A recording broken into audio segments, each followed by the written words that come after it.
All right, so just a few minutes ago, the New York Times, along with Siena, went ahead and dropped some new polls of Arizona, North Carolina, and Georgia. Now, these numbers show the Democrats in a bad situation in these states. However, the polls themselves don't look great, don't look accurate, and we're going to delve into the crosstabs like we always do and look at each one of those states and kind of see what we can understand from these polls. But overall, I think these polls you need to take with a very large grain of salt, and we'll go through all of the reasons why. So let's go ahead, without further ado, let's go ahead and dive right into the Georgia poll that shows Donald Trump leading in that state. So here we are in the Georgia poll. You can see it was taken from September 17th to the 21st, and the margin of error is 4.2%. Now you can see there are 682 registered voters. However, the numbers that they'll show in this poll are actually likely voters. So I assume that 4.2% margin of error has to do with the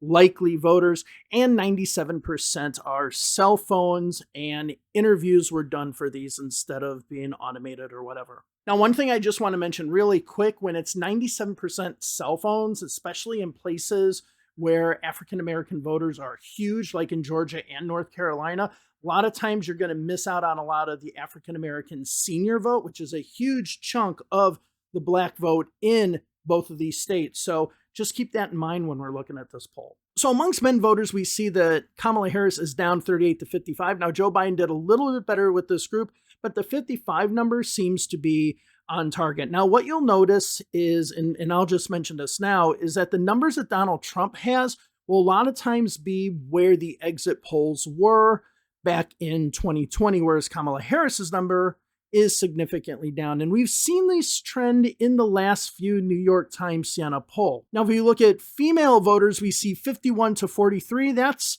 again, it shows Donald Trump a little bit less than what he was, but Kamala Harris is a little bit less also. So this should probably be more of a gap. Now, if we see the racial composition, honestly, this one looks exactly how we expect. Trump was 70% of the white vote. And yes, it is that lopsided in Georgia. Go look at the CNN exit poll. You'll just see that it's extremely lopsided, like with the black vote, 82 to 11. And then others, Hispanics, Asians, others, leaning toward the Democrats, but a very small part of the population. Now, if we look at those who identify by party, if we look at the independents, we see Kamala Harris is up by 2, 46 to 44. Now, one thing, unfortunately, that this New York Times Siena polls for all the states do not have, they do not have breakdown by ideology. So we won't be able to figure out how well moderates fared in these polls.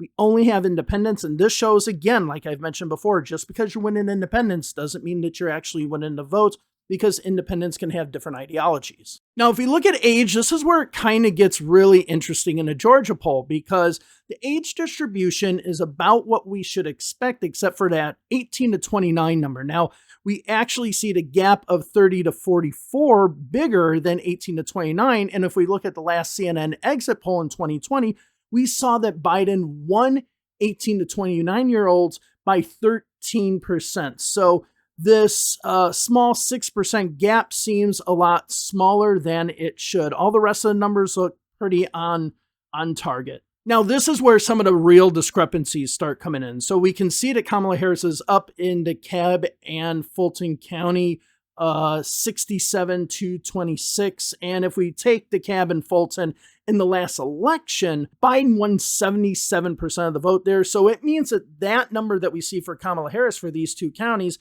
is 10% less than what she'll probably get in the election. And that's going to have a huge impact when it comes to two of the largest counties in the state of Georgia. They might actually be the two largest counties. I'm not exactly sure.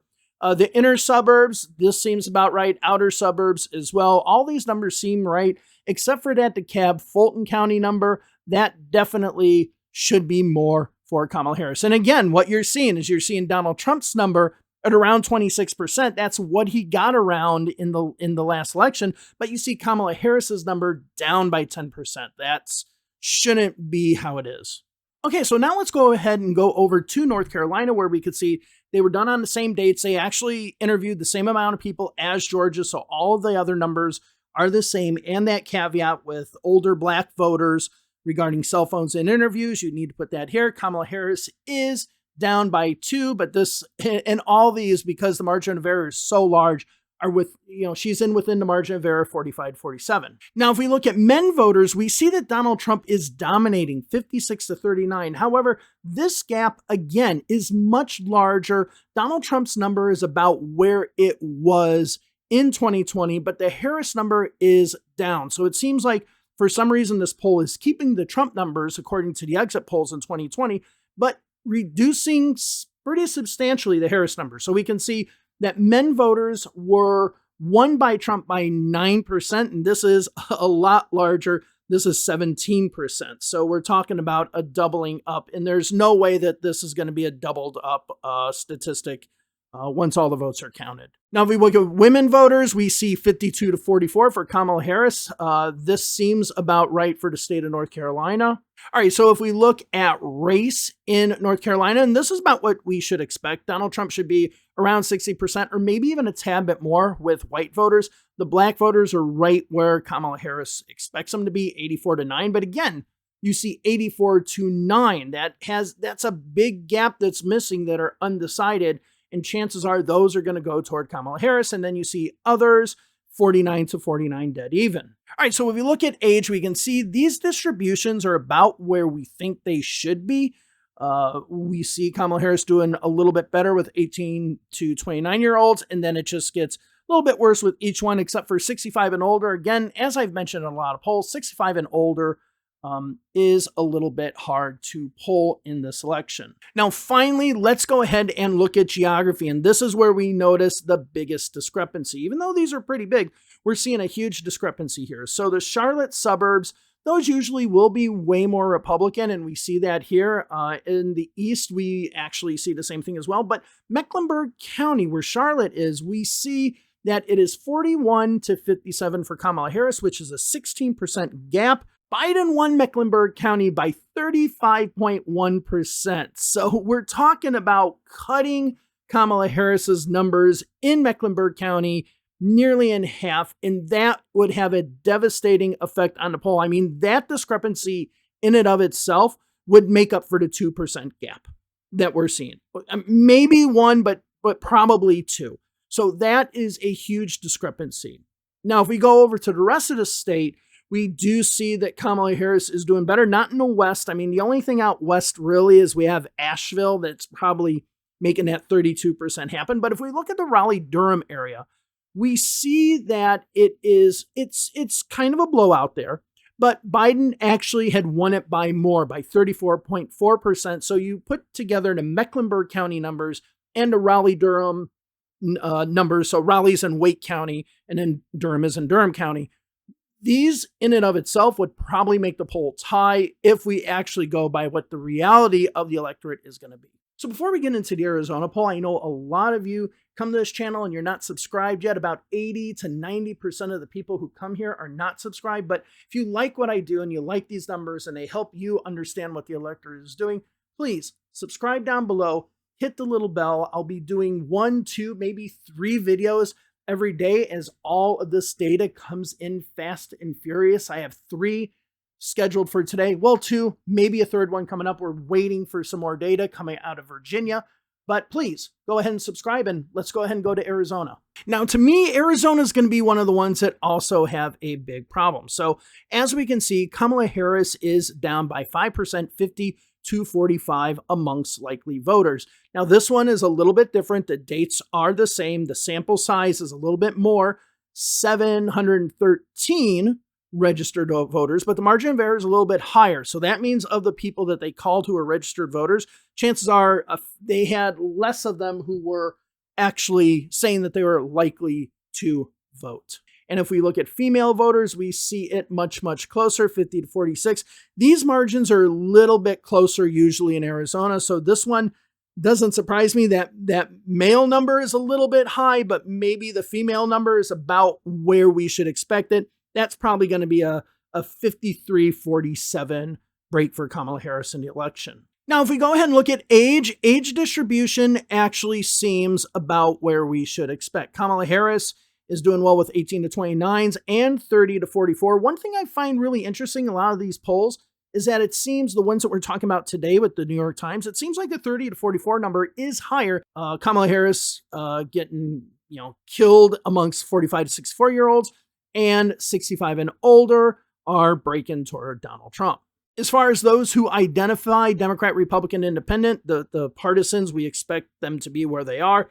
Independents are right down the middle, 46 to 47. Again, we don't have moderate, liberal, conservative, so we don't know where the moderate votes are going. Okay, so now if we want to start picking apart the Arizona poll, here we go. Our first discrepancy that we have, which is Hispanic numbers 49 to 41 for Kamala Harris. Now, Joe Biden won 61% of the Hispanic vote, according to the CNN exit poll back in 2020. So having this 12-point reduction would be significant when it comes to affecting the numbers overall in the state of Arizona. So this seems to be a very, very big error, I think.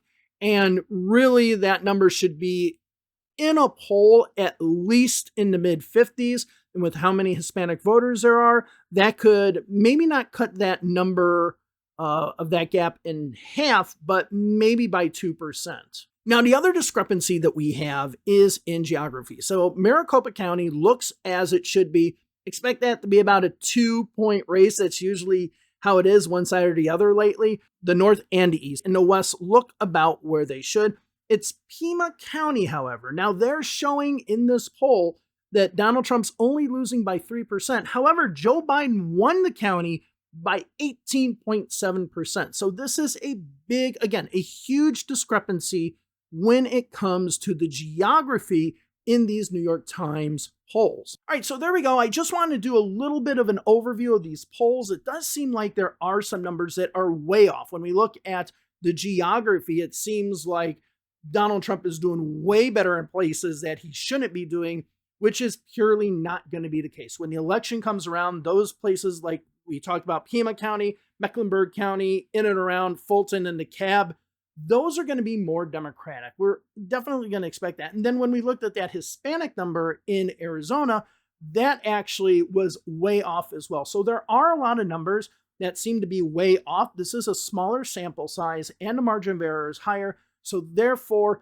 I don't take much stock in these. These aren't like a good 1,000, 2,000 person survey for each state, okay? The one good thing about it is that they are interviews. They're not web panels or anything like that. Automated calls are actual interviews, so it's going to be more accurate. Overall, the sample sizes I don't think are big enough, and there's a lot of discrepancy in the geography. All right, so I'm going to be doing the CBS poll later today, and I also got some news about Virginia that I'm waiting for more data to come in. Maybe it'll come in today. If not, we'll definitely talk about that tomorrow because the numbers look good for Democrats there so far. Just a hint, look at Fairfax County. Look at the 2020 numbers to the 2024 numbers. That's what we'll be talking about. All right, I'll talk to you all later. Thank you all very much. Remember to subscribe if you haven't yet, and I'll see you in the next video. Bye-bye.